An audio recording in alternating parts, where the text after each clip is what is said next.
한국은 러시아와 경제적인 도움을 주고받는 것뿐만 아니라 다양한 군사협의 또한 체결되어 있습니다. 먼저 한국과 러시아가 진행한 불곰 사업에서 파생된 각종 군수물자는 수출 자체가 불가능하게 협의됐습니다. 수출 시에는 러시아의 승인이 있어야 하는데 우크라이나에 무기를 보내는 것 자체가 성립이 안 됩니다. 하지만 현재 러시아는 한국이 우크라이나에 무기를 지원했다며 초대형 폭탄 발언을 이어갔는데요.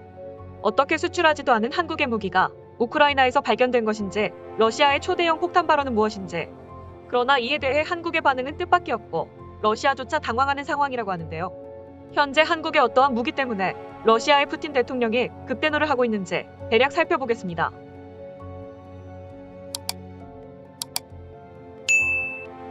지난달 우크라이나 전쟁터에서 작지 않은 소동이 있었습니다. 러시아군 진영에서 이탈리아제 장갑 차량이 발견된 겁니다. 이 소식은 이탈리아 방송의 보도를 통해 널리 알려지면서 논란을 불러왔습니다. 결과적으로 이탈리아가 러시아를 군사적으로 도운 셈이 됐기 때문입니다. 그런데 이 논란이 이탈리아만의 문제가 아니라는 것이 유럽 탐사보도 단체의 노력으로 드러나게 됐습니다.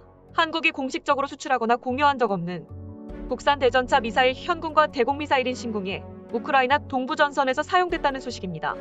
SNS에는 현궁, 신궁과 유사한 미사일을 운용하는 모습을 담은 영상이 유포되기도 했습니다.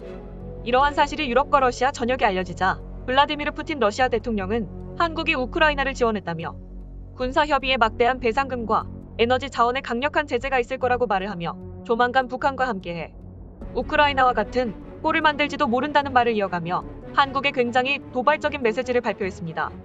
하지만 한국은 앞서 말씀드린 것과 같이 러시아와 다양한 군사협의가 체결되어 있으며 현궁과 신궁에 러시아의 무기 체계가 들어갔을 수가 있기 때문에 한국은 우크라이나의 무기 지원 요청에 거절을 했던 적이 있습니다.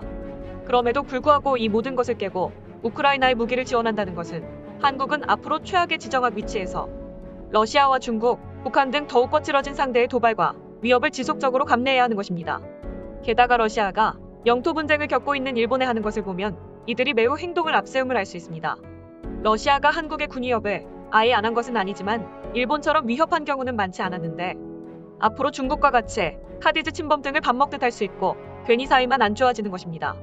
따라서 현재 나토 등이 원하는 한국 무기 지원은 한국 입장에서는 전혀 득이 될 게 없는 행동입니다. 일부 일본 언론이나 국제사회에서 비판을 한다지만 결국 북한의 군사력이 더 강화되고 미사일이 좋아지면 일본과 미국 등 주변국이 더 복잡해지고 자신들도 이득이 될 게 하나도 없는 혼란한 국면이 되는 것입니다. 마음 같아서는 러시아의 반인륜적인 전쟁 범죄를 한국의 최신 무기로 소탕하고 싶다는 의견도 나옵니다만 러시아의 도움받은 군사관계, 북한 문제 등으로 감정적으로만 해결할 사안이 절대 아닌 것입니다. 이와 같이 현재 우크라이나를 위시로 나토까지 한국의 무기 지원에 대해 적극 지원을 요청하고 있습니다만 한국 자체도 문제지만 이것이 동북아를 더욱더 화약고로 만들 수 있다는 우려도 제기되고 있습니다.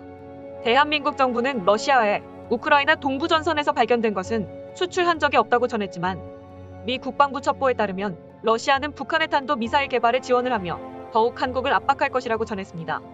브루스 벡톨 미국 엔젤로 주립대 교수는 이번에 러시아가 북한의 미사일 프로그램을 공공연하게 돕고 있는데 책임이 있다는 것을 재확인시켜주고 있다고 말하며 러시아가 무상으로 제공하는 것이 아니라 북한이 비용을 지불하고 있는 것으로 판단하며 북한과의 거래를 통해 러시아의 기업들과 개인들이 이익을 취하고 있는 것으로 보이며 이것은 우크라이나 전쟁과 한국에 대한 압박으로 이어질 것이라고 말했습니다. 로버트 매닝 애틀랜틱 카운슬 선임연구원은 북한이 미사일 부품을 조달하는 해외 조달망을 집중 단속할 필요가 있다고 강조했습니다. 서방의 군사 전문가들은 러시아는 우크라이나 전쟁으로 인해 군사력의 수준이 발각되었다며 한국은 동유럽 국가들과 무기 계약을 맺으며 방위 산업을 점진적으로 넓혀가는 게 좀 더 발전적인 부분이 될 것이라고 전했으며 한국은 러시아의 한국 압박과 우크라이나로 인한 테러 제재로 인해 더 이상 러시아와 협력은 득이 될 게 없다는 판단으로 현재 한국은 동유럽 국가들과 무기 계약을 진행하고 있다고 미 뉴욕타임스는 보도했습니다. 실제로 동유럽 국가들은 이번 전쟁을 기회 삼아 옛소련제 무기를 우크라이나에 넘기고 북대서양조약기구인 나토 표준 무기체계로 갈아탈 준비를 하고 있습니다. 이에 따라 전차와 장갑차, 미사일 탄약, 항공기 통신 장비 등 거의 모든 방위산업 분야에서 신규 구매 사업을 발표하고 있습니다. 나토의 대러시아 최전선 국가인 폴란드의 군비 확장에 특히 눈에 띄고 있습니다. 폴란드는 현재 GDP 대비 2% 수준인 국방 예산을 당장 3%로 증액하기로 결정하고 대규모 무기 도입 계획을 구상하고 있습니다. 당장 윤곽이 드러난 계획만 살펴봐도 상당한 규모로 한화 약 2조 5,100억 원에 달하는 20억 달러를 들여 영국이 개발한 신형 호위함 3척을 조달하고 한화 약 20조 원에 달하는 160억 달러 규모의 영국제 단거리 방공 시스템인 CAM의 마이런저 도입 사업도 발표했습니다. 유럽 강대국이 출시한 주요 무기체계 가격을 살펴보면 동유럽 국가들의 고심을 알 수 있습니다. 유럽의 베스트셀러 전차인 독일제 레오파르트2의 최신 A7 플러스 버전의 가격은 독일 연방군 납품가 기준으로 한화 약 199억 원에 달하는 1,500만 유로입니다. 전차 운용을 위한 교육 훈련 및 정비 인프라, 예비 부품과 후속 군수 지원 등 가격이 포함된 프로그램 가격은 더욱 비쌉니다. 가령 카타르는 해당 전차를 대당 400억 원 이상 가격에 구매한 바 있습니다. 그 대안으로 거론되는 미국제 M1A2 전차도 폴란드의 최신 계약 가격 기준을 보면 한화 약 302억 원에 달하는 2,400만 달러입니다. 레오파르트2 A7 플러스보다 저렴하지만 40년째 같은 주포를 고집하고 있어 공격력이 취약하다는 평가를 받고 있습니다. 현재 동유럽 각국의 전차 및 장갑차 소요는 각각 1,000대에서 1,500대에 달하고 있습니다.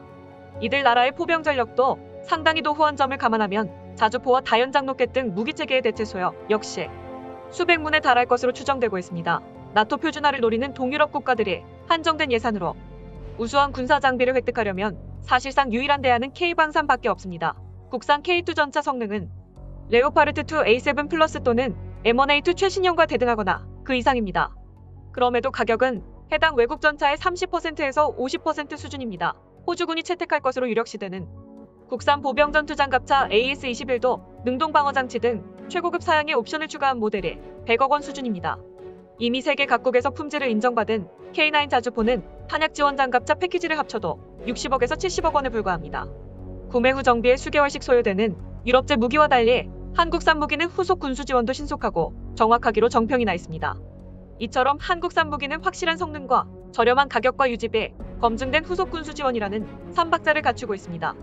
그럼에도 유럽에서 한국산 무기에 대한 관심이 비교적 저조한 이유는 외교 노력이 부족한 탓이 커 보입니다. 동유럽 각국은 나토 표준 사양의 신형 무기를 원하고 있지만 부족한 예산 때문에 쉽게 유럽과 미국산 무기 구매를 결정하지 못하고 있습니다만 강대국 무기를 구매해 그들과 관계를 강화하려는 속내도 있습니다. 이러한 정치적 고려는 개별 방산업체의 판촉만으로는 해결할 수 없는 국가 외교 영역입니다. 지금은 냉전 이후 처음으로 찾아온 유럽의 군사적 대격변기입니다. 수출을 통한 경제적 이익은 물론 군사협력 강화와 외교적 영향력 확대를 함께 추구해야 하며 정부가 K방산의 판로 확대를 위해 대유럽 외교에 매진할 때라고 보여집니다. 수출 한 적도 없는 무기로 한국에 대한 압박 카드를 꺼낸 러시아 정부의 외교 방향은 한국에 있어 적지 않은 당혹감을 안겨주고 있는 모습이며 따라서 이러한 러시아의 자세는 더욱 더 유럽과의 외교를 부추기고 있는 빌미로 작용할 가능성이 매우 크게 느껴지고 있습니다. 실제 주한 러시아 대사 등이 도리어 한국에 역정을 내고 있는 것에 대해 한 차례 당국은 당혹감을 느낀 바 있으며 앞으로도 외교 분야에서 호의적인 국가의 러시아는 배제될 것으로 관측됩니다.